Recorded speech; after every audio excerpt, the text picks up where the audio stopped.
So you've less than 24 hours to go until AQA Biology Paper 1. Now there's too much content to go over everything again. So how do you revise in these final 24 hours?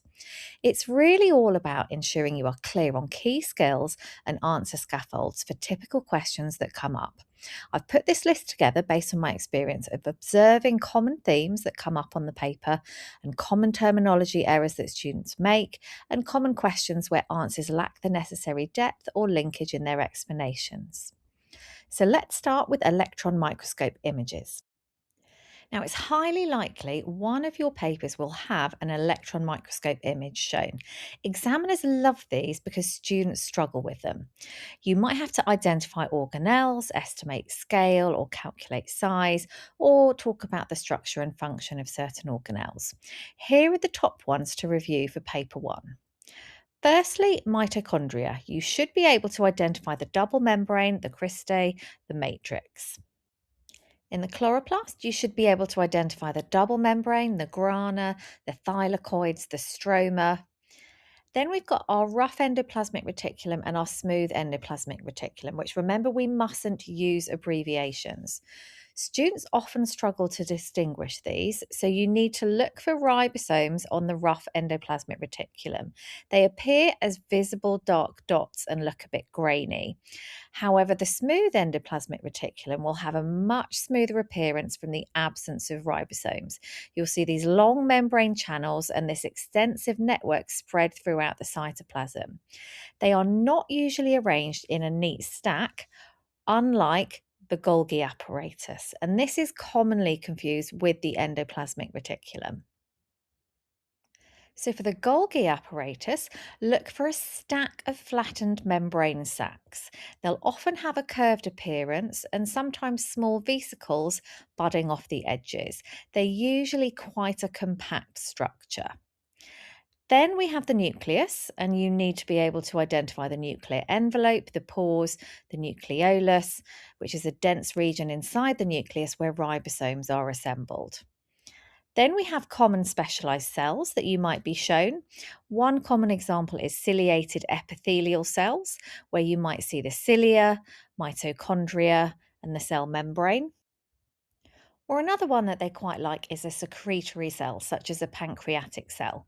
These are going to be rich in rough endoplasmic reticulum, the Golgi, and vesicles. And make sure with vesicles you do not confuse this with a vacuole. A vacuole is a much larger, more permanent structure that we see in plant cells. You could also be shown a prokaryotic cell.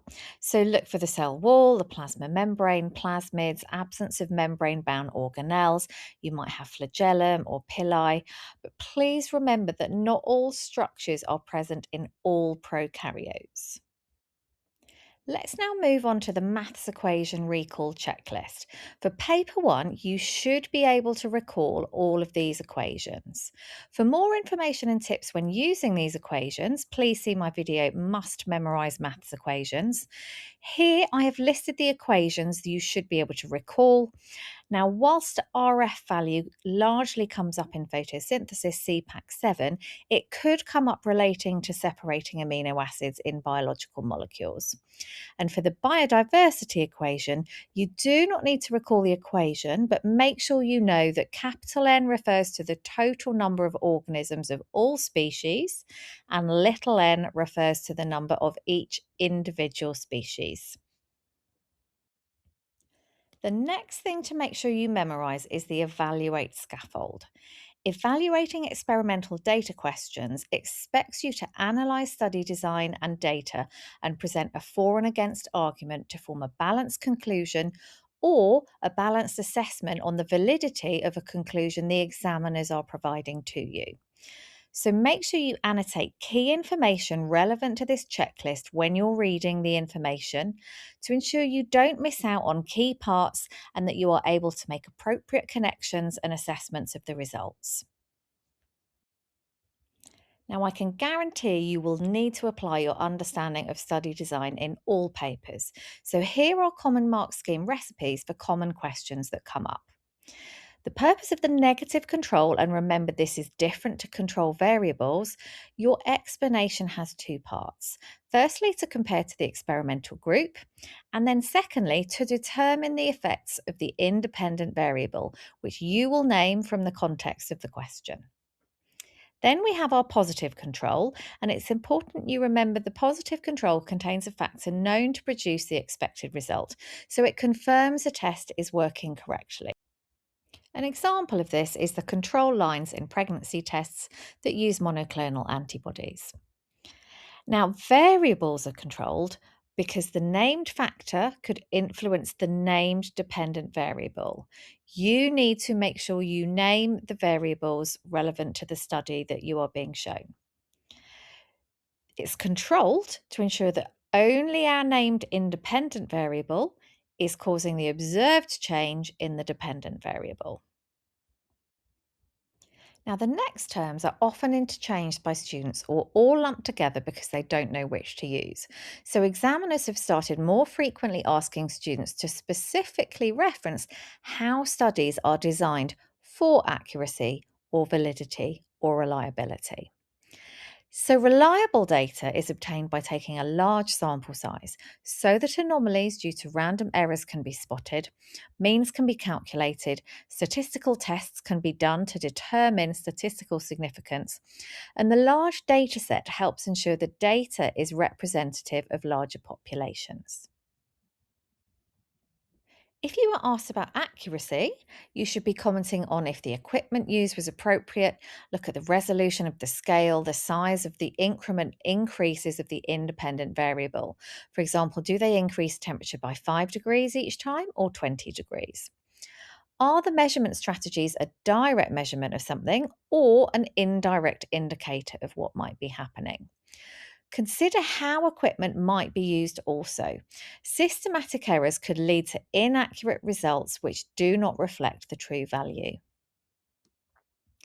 Now, if you're asked how a student could improve the uncertainty of their measurements, the three ways are: take repeat measurements. Secondly, use equipment with a higher resolution scale. And thirdly, measure larger increments. For example, if you want to know the radius of a circle, you could measure the diameter and divide by 2. And this way, you halve the absolute uncertainty of your measurement and you lower the percentage uncertainty. If you are asked to comment on the validity of the study design or results, you should straight away be looking at control variables. Are there other factors which might be influencing the dependent variable? Now, validity of the results comes from controlling variables, but you could be asked about the general validity of a study or the validity of a conclusion. And this includes interpreting the results correctly without overstating certainty, without extrapolating trends too far or to other species or other scenarios. You should comment on whether the sample is representative of larger populations or of other subsections of populations, for example, males versus females. Next to tick off the list is having a summary of the statistical tests clear in your mind. You will never have to complete a whole test from start to finish or recall the equations, but you must be able to finish part process data, choose and justify a statistical test, write a null hypothesis with the correct wording that reflects what the test is looking at, or calculate the degrees of freedom. You should also be able to write a 3-part conclusion to a statistical test, commenting on the p-value or whether the critical value is greater than the calculated value. You need to give a comment that links probability that the difference or correlation is due to chance. And you need to be able to comment on whether you're going to reject or accept your null hypothesis. Next to check off the list is make sure you know your CPACs. For each of the CPACs 1 to 6, tick off on this grid, can you do the following? Write a method, write a risk assessment, identify variables, process and interpret data, or improve or evaluate the experiment. Next, on the practical side, I want you to work through this list. Now, this list is taken from the exam board use of apparatus and techniques checklist that teachers are required to ensure is completed before they sign you off on the practical certificate. Therefore, the exam board expects you to be able to do all of these skills, and assessment of these skills might fall outside of your CPACs. Make sure you can pick appropriate measuring equipment, and remember, we've already talked about picking equipment with a high resolution. On this list, please note that only universal indicator or a pH probe can tell you pH. Litmus paper is not an appropriate measure of pH. Make sure you can describe how you produce a calibration curve using a colorimeter, and do not confuse this with a calorimeter. Use a colorimeter to measure the absorption of light through each known sample. Plot the measurements of absorbance or transmission against known values of our independent variable, betel in concentration, for example. Draw a line or curve of best fit to produce your calibration curve, and then use the calibration curve to determine your concentrations from each sample investigated. Now, potometers and respirometers both take measurements by a bubble moving along a scale due to changes in pressure as a result of a biological process occurring. With potometers, you should be aware that the water taken up doesn't reflect accurately the water lost in transpiration, as there could be a pore seal between the plant and the tube, and due to water being used in photosynthesis or hydrolysis reactions in the plant cells. You also have to make sure that you cut the stem underwater to ensure you don't get any air bubbles blocking the xylem. Now, a serial dilution is a stepwise series of dilutions where the dilution factor stays the same for each step, and each dilution uses the most recently made solution to dilute further. The purpose of a serial dilution is to estimate the concentration of a sample or to obtain the desired concentration of a reagent, chemical, or compound. Now, common serial dilutions used include 1 in 2 or 50-50 dilutions, where equal volumes of a solution and distilled water are added to dilute by half each time. Or you might see a 1 in 10 dilution, where 1 part solution will be added to 9 parts water in a series of steps to dilute by 10 times in each step. Now, you may not have written up a microscope practical using a graticule as a CPAC, but you should have done the practical where you use the stage micrometer and an eyepiece graticule to measure the size of structures under the microscope. Now, remember, the stage micrometer is used to calibrate the eyepiece graticule. The individual divisions on the eyepiece graticule will correspond to different lengths under different magnification powers. Now, here are your rules on scientific drawings. You might have to critique a drawing or do the drawing yourself. And doing the drawing yourself, the common mistakes that are made are not giving the magnification or a scale bar, or when drawing a tissue map, drawing individual cells when you shouldn't be. For a tissue map, you should not show individual cells, and you should not label anything that cannot be identified as a tissue. And remember, the definition of a tissue is a group of cells working together to perform a function. So 2 guard cells cannot be classified as a tissue. Now, next on the exam board list is separating biological compounds. And as mentioned previously, this could be related to CPAC 7, which would come under paper 2 content. However, you should understand how chromatography and electrophoresis could be used to separate out amino acids. Remember, chromatography separates by differing affinity to the mobile and stationary phases, whereas electrophoresis separates substances by mass and charge. And you can have positively charged amino acids that move towards the cathode and negatively charged amino acids that move towards the anode. And you have some amino acids that have no charge at all. Now, amino acids have different R groups that will have different sizes. However, mass plays a smaller role in their separation. Safe and ethical use of organisms is primarily linked to CPACs 5 and 6 for paper 1. Here is a summary of key points regarding safety and ethical considerations. Next is aseptic techniques, which is part of CPAC 6. So make sure you can explain the importance of each part of the method.